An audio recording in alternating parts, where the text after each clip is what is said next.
Cancer का diagnosis एक blast की तरह होता है। जब हमने फैमिली को ये बताया कि इसकी टांग का बचना मुश्किल है, तो फैमिली के लिए ये एक मुश्किल मरहला था। इस मरहले पर आम तौर पे लोग इलाज छोड़कर भाग जाते हैं, मगर मैं तहसीन दूंगा इन दोनों वालिदैन को कि इन्होंने उस पर कहा कि डॉक्टर साहब जो आप फैसला करेंगे वो हमें काबिल कबूल है।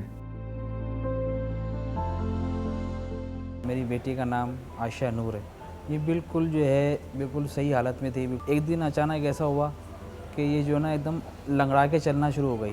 तो मैंने 2-3 डॉक्टरों को मैंने दिखाया, किसी ने अपनी राय दी, किसी ने अपनी राय दी। तो मैं एक डॉक्टर है वहाँ पर, बच्चों के स्पेशलिस्ट हैं, मैं उनके पास गया तो उन्होंने बोला आप ऐसा करें, आप कहीं भी नहीं जाएं, किसी अस्पताल में नहीं जाएं, आप मेरे कहने से एक दफ़ा आप इंडस हॉस्पिटल दिखाएं।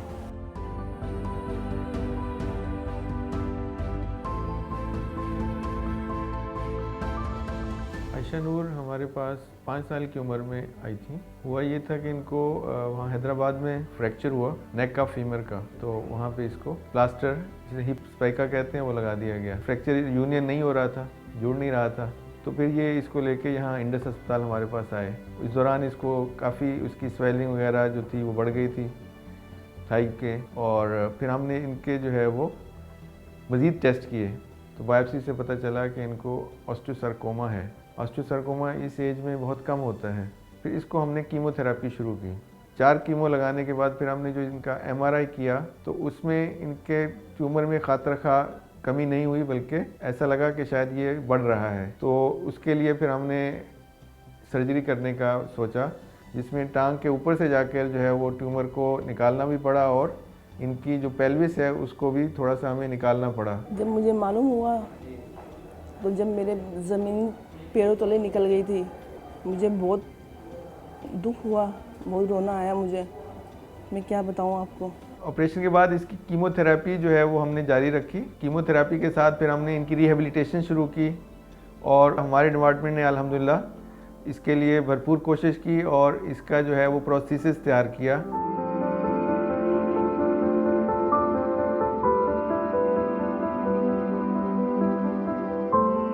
आयशा को जो इनिशियली काउंसिल किया था वो उसको इसलिए यही इसकी काउंसलिंग, उसके पेरेंट्स की काउंसलिंग की मे बी इसकी टांग ना लग सके और ये जो इंटायर लाइफ होगी वो बैसाखी के ज़रिए या फिर वॉकर के ज़रिए करेंगी। ठीक है, तो हमने इस हवाले से आयशा को काउंसिल किया और उस हवाले से उसको तैयार किया इस चीज़ के लिए। मैं ऑर्थोपेडिक सार्कोमा सर्जन हूँ और आयशा हमारी बड़ी यूनिक पेशेंट है। I am not really able to express कि मेरी टीम की उस वक्त फीलिंग क्या थी। हमारे जो रेजिडेंट्स थे, they had tears in their eyes, क्योंकि हमने तो इस बच्ची को पिछले 5-6 महीने तक व्हील चेयर पे और गोदों में उठाए हुए देखा है, और इस बच्ची को चलते हुए देखना, it was such an amazing experience और इतना हार्ट रेंचिंग था कि I can not explain it really. अब इतने बड़े प्रोसीजर और ऑपरेशन से गुजरने के बावजूद और इतनी लंबा अरसा कीमो, ऑलमोस्ट 1 साल इसका लगा कीमोथेरेपी और ऑपरेशन में, और अल्हम्दुलिल्लाह अब ये इस काबिल है कि अब स्कूल जा सकती है, नॉर्मल बच्चों के साथ ये पढ़ सकती है और ये एक रूटीन लाइफ में अब आ सकती है। अब आयशा हमारे लिए एक इंस्पिरेशन है, ना सिर्फ हमारे लिए बल्कि ऑस्टियोसार्कोमा के साथ जितने भी बच्चे आते हैं उन सब के लिए इंस्पिरेशन है। आयशा हमारे साथ काउंसलिंग में भी हेल्प करती हैं। बच्चे जिनकी एम्पुटेशन होती है, जब हम उनको काउंसलिंग के लिए बुलाते हैं तो हम साथ आयशा को बुलाते हैं, तो आयशा हमारी मदद करती है उनकी काउंसलिंग करने में। ठीक है, उनको चल के दिखाती हैं, उनको अपने काम करके दिखाती हैं कि, और ये चीज़ ये मैसेज देती हैं कि ठीक है, एम्पुटेशन के बाद थोड़ी ज़िंदगी मुश्किल है, लेकिन हम उसको किस तरीके से आसान बना सकते हैं।